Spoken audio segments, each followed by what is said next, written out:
Dakshinamurti Stotram. Dakshinamurti Stotram we will chant first. Maunavyakhya prakatita parabrahmatattvam yuvanam varshishthante vasadrishi ganairaavritam brahmanishthaihi आचार्येन्द्रम् करकलितचिन्मुद्रमानन्दरूपम् स्वात्मा रामम् मुदितवदनम् दक्षिणामूर्तिमीडे वटविटपि समीपे भूमिभागे निषण्णम् सकलमुनिजनानाम् ज्ञानदातारमारात्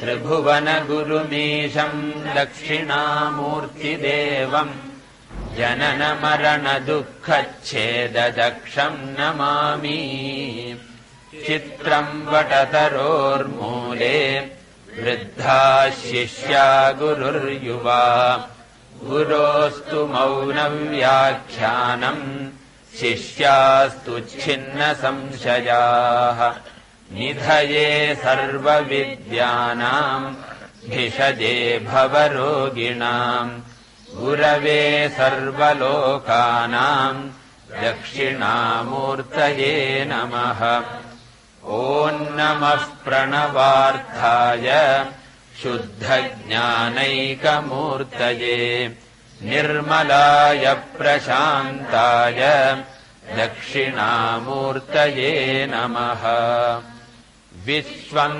दर्पणदृश्यमाननगरी तुल्यम् निजान्तर्गतम् पश्यन्नात्मनि मायया बहिरिव भूतम् यथा निद्रया यः साक्षात् कुरुते प्रबोधसमये स्वात्मानमेवाद्वयम् तस्मै श्रीगुरुमूर्तये नमः श्रीदक्षिणामूर्तये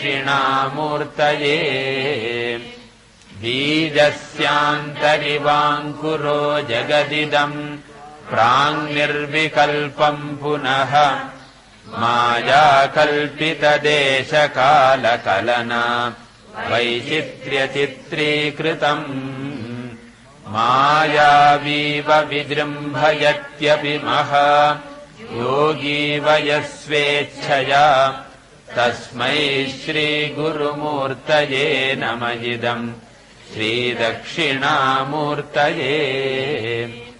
यस्यैव स्फुरणम् सदात्मकमसत्कल्पार्थगम् भासते साक्षात्तत्त्वमसीति वेदवचसा यो बोधयत्याश्रितान् यः साक्षात्करणाद्भवेन्न पुनरावृत्तिर्भवाम्भोनिधौ तस्मै श्रीगुरुमूर्तये नमः श्रीदक्षिणामूर्तये नानाच्छिद्रघटोदरस्थितमहा दीपप्रभाभास्वरम्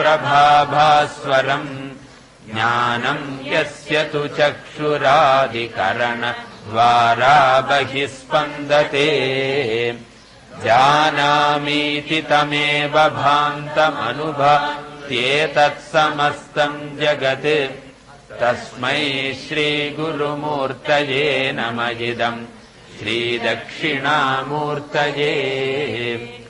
देहम् प्राणमपीन्द्रियाण्यपि चलाम् बुद्धिम् च शून्यम् विदुः स्त्रीबालान्धजडोपमास्त्वहमिति भ्रान्ताभृशम् वादिनः मायाशक्तिविलासकल्पितमः व्यामोहसंहारिणे तस्मै श्रीगुरुमूर्तये नमः श्रीदक्षिणामूर्तये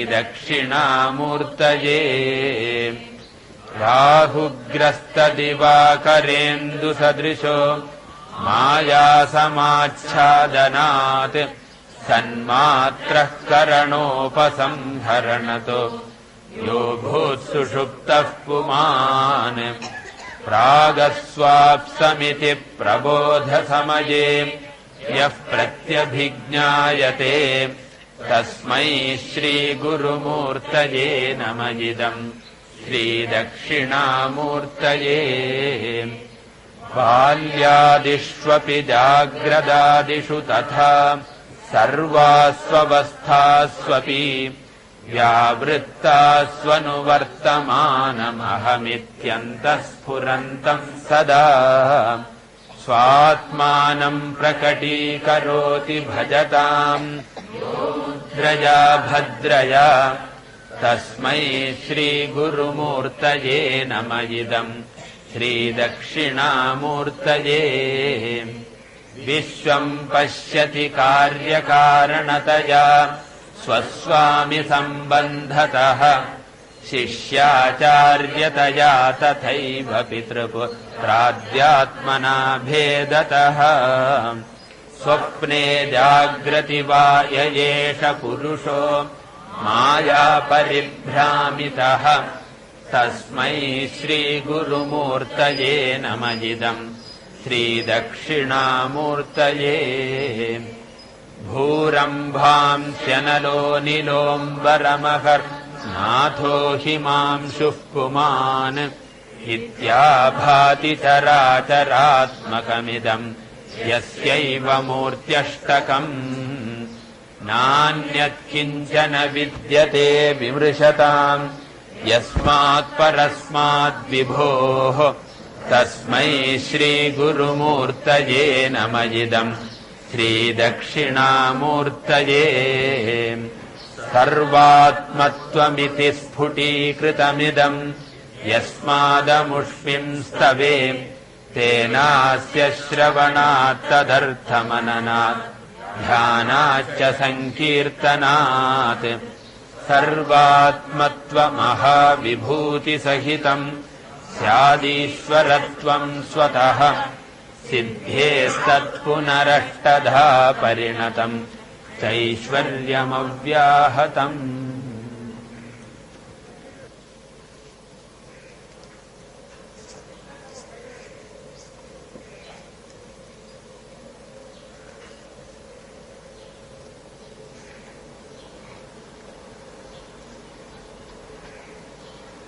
The text Atma Bodha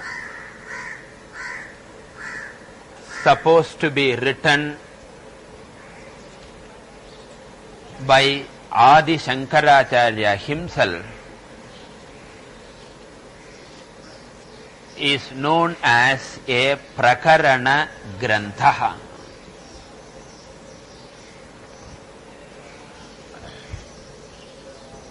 Prakarana Grantha is any auxiliary text or any supporting text written by any Acharya for understanding the main text of Vedanta.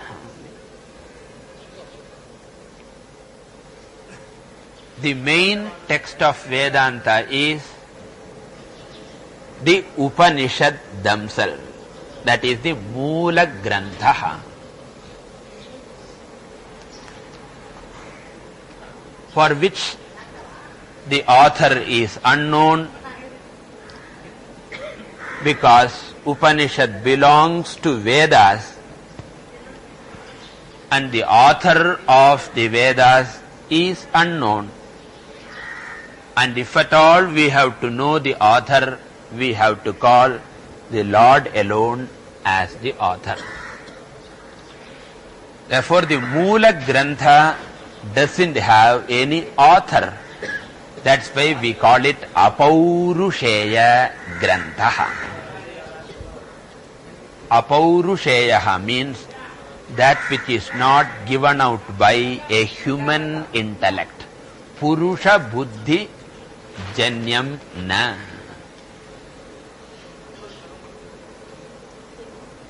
Whereas Prakarana Granthas are Paurusheya Granthas.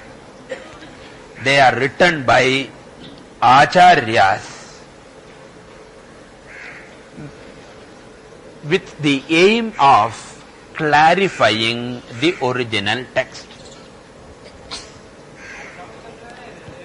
The Prakarana Granthas are twofold. Some of them happen to be introductory Granthas, which are studied before the Upanishad, like Tattva Bodha or Atma Bodha, or even to some extent Viveka Chudamani, Laghu Vasudeva Mananam, Atmanatma Vivekaha. There are so many Prakarana Granthas which give the whole picture of Vedanta in a simple manner. Elaborate arguments are avoided. The other systems of philosophy are not discussed.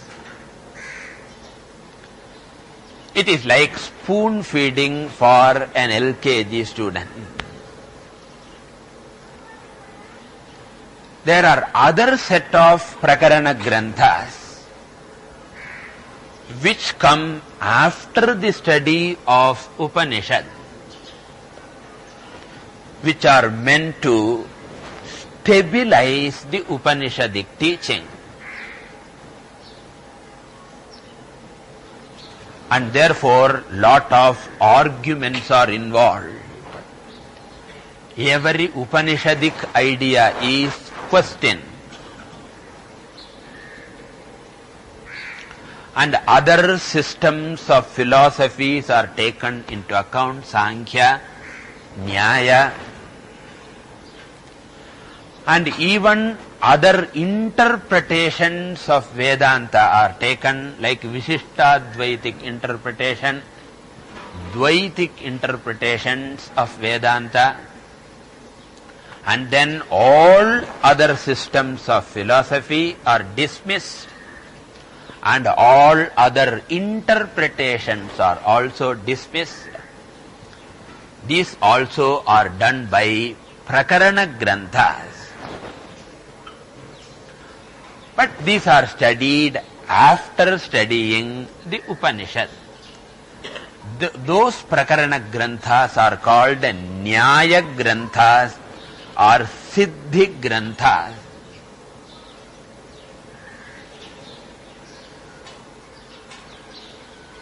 Ishta Siddhi, Advaita Siddhi, Brahma Siddhi, so many Siddhi Granthas are there.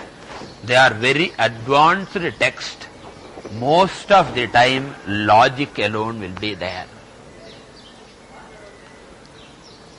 These are the two types of Prakarana Granthas. And Atma Bodha happens to be the first type of Prakarana Granthas. Therefore, we need not be frightened.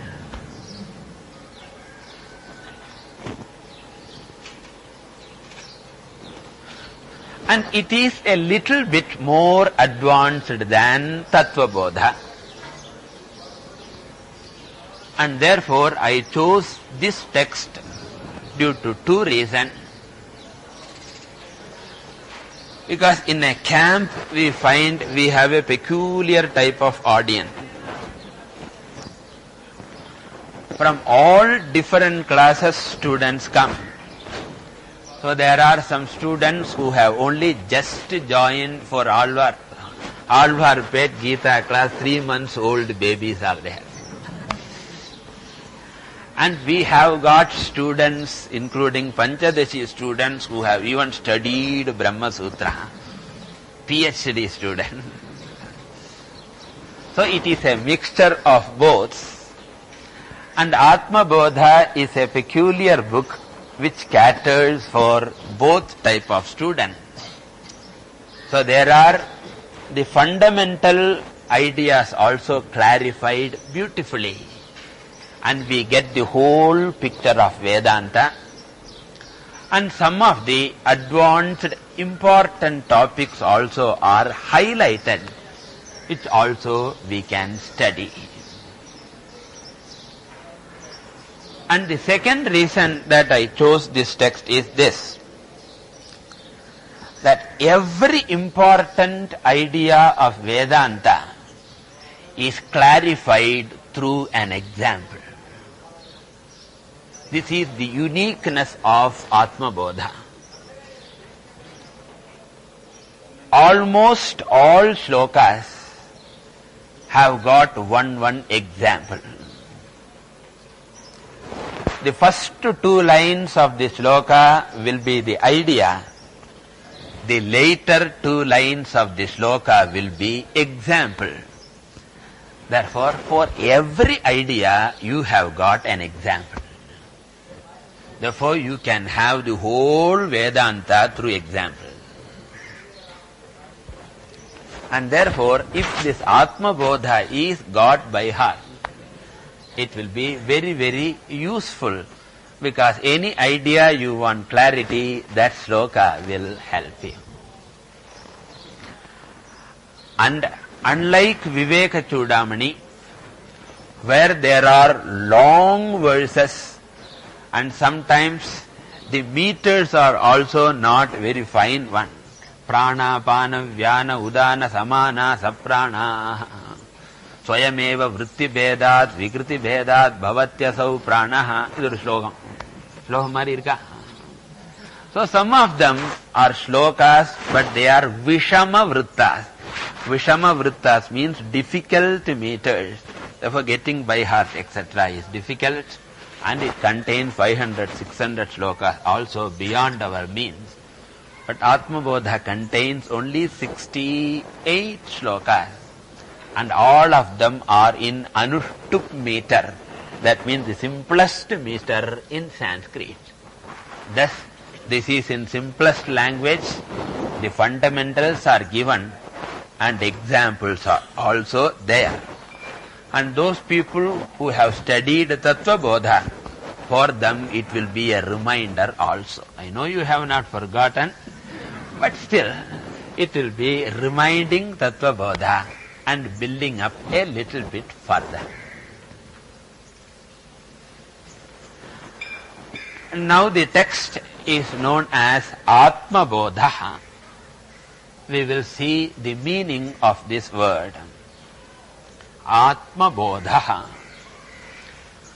Atma means Atma, the Swarupam of everyone. Atma literally means Swarupam, the content, the essence.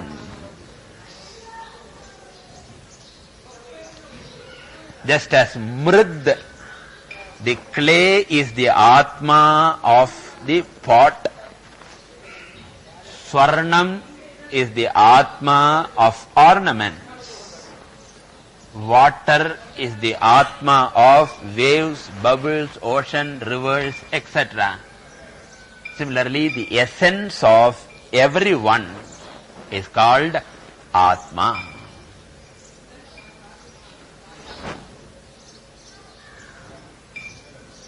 Various meanings are given for the word Atma. Yachapnoti yadadatte, yachati vishayaniha, yachasya santato bhavaha, tasmad atmeti kirtyate. The word Atma is derived from 4 different roots. One root is ap, to pervade. Therefore, apnoti iti Atma, that which pervades everyone as the essence. Just as clay pervades all pots as the essence, Atma is that which pervades everyone. Therefore, yat sarvam apnoti.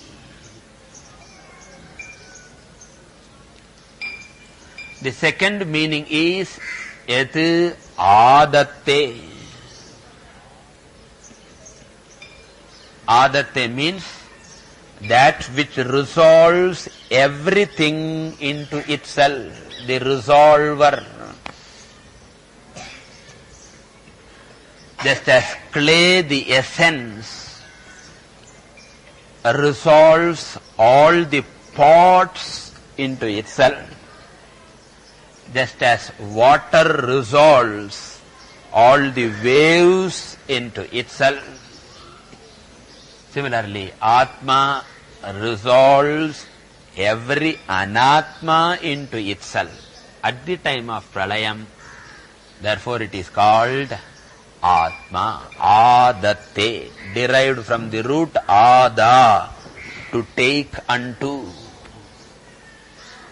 to swallow, to resolve, to absorb. Then the third meaning is Atti iti Atma, derived from the root Ad, to eat. Ad. That means to experience. Thus, Atma is that essence, Chaitanyam, which experiences everything. Yena rupam, rasam gandham, shabdan sparshamscha maithunan, etenaiva vijanati, kim atra parishishyate. Which Upanishad? Sayandaram quizuk vechikarena. So, I will not ask you now. Yena rupam rasam gandham. I know you don't have Kathopanishad here, so you cannot go back and see. Oh.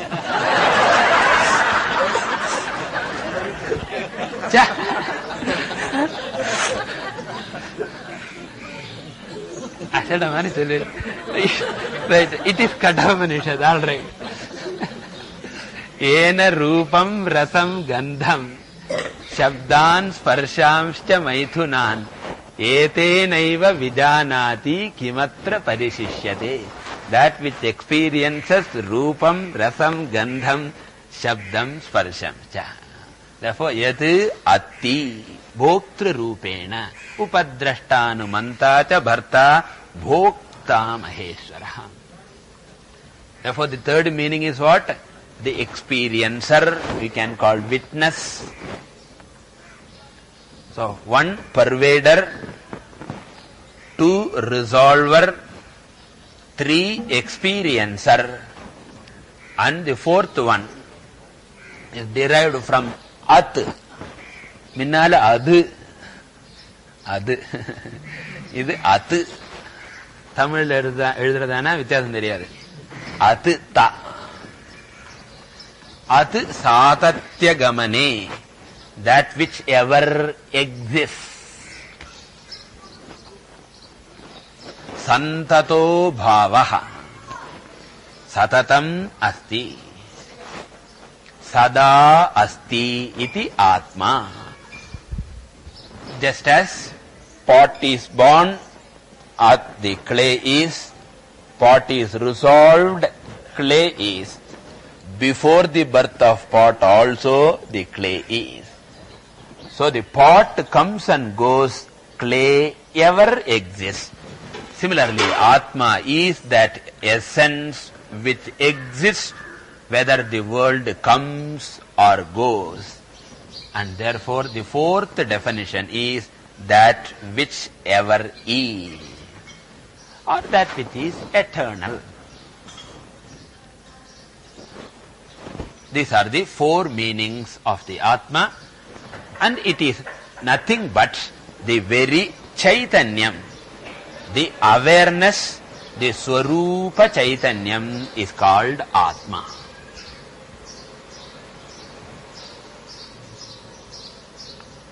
The word Bodhaha means knowledge. Bodhaha means knowledge. So now the question comes, Atma also is Chaitanyam, which is knowledge, awareness.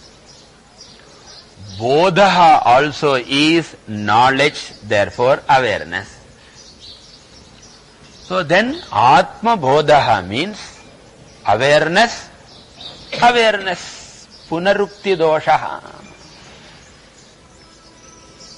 Because Atma itself is Bodha Swarupam of the nature of knowledge. Bodha also means knowledge.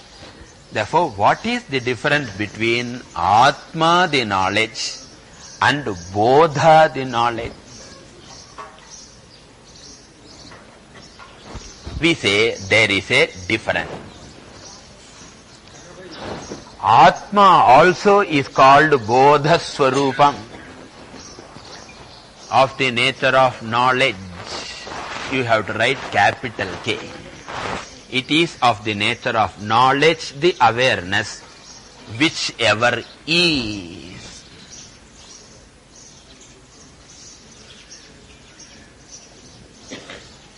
But Atma, the knowledge, is the pure knowledge which doesn't have any objects. It is not the knowledge of man. It is not the knowledge of pot. It is not the knowledge of physics or chemistry or book or river or sun or moon. It is not an objective knowledge. It is a knowledge without any objects.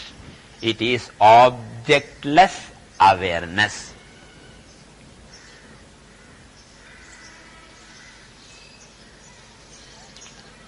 Which is common to all people, which is there in all living beings.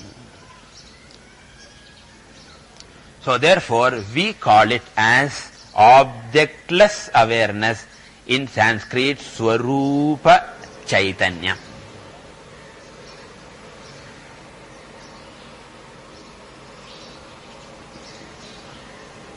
Whereas there is a second knowledge which is called objective knowledge. Here the knowledge is not the pure knowledge, but it is the knowledge of something.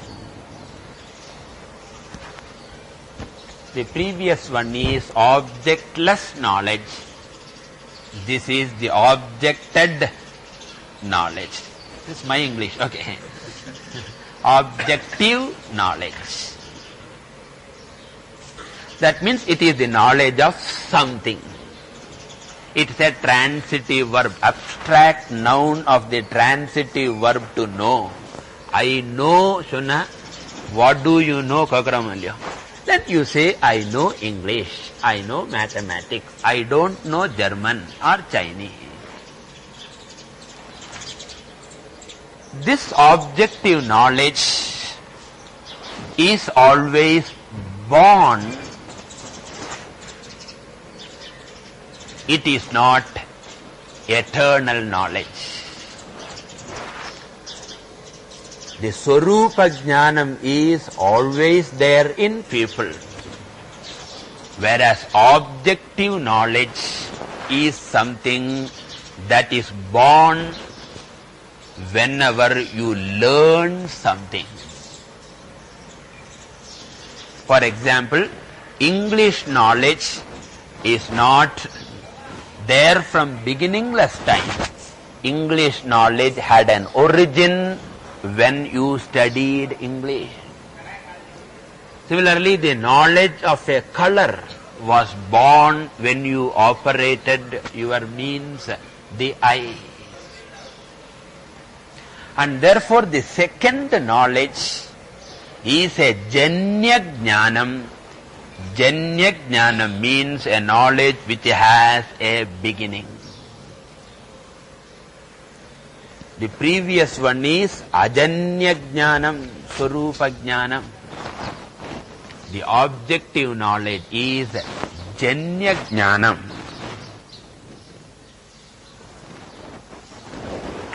And how is this knowledge born? Whenever you use an instrument of knowledge and know the object,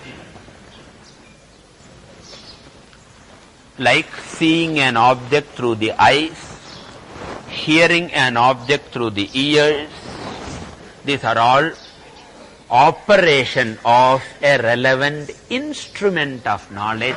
In Sanskrit we call it as pramanam. So when you use a pramanam towards an object which is called prameyam,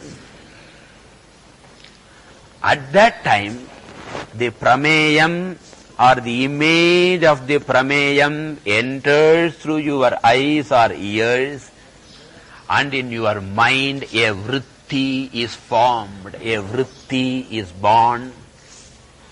Vritti means what? A thought is born.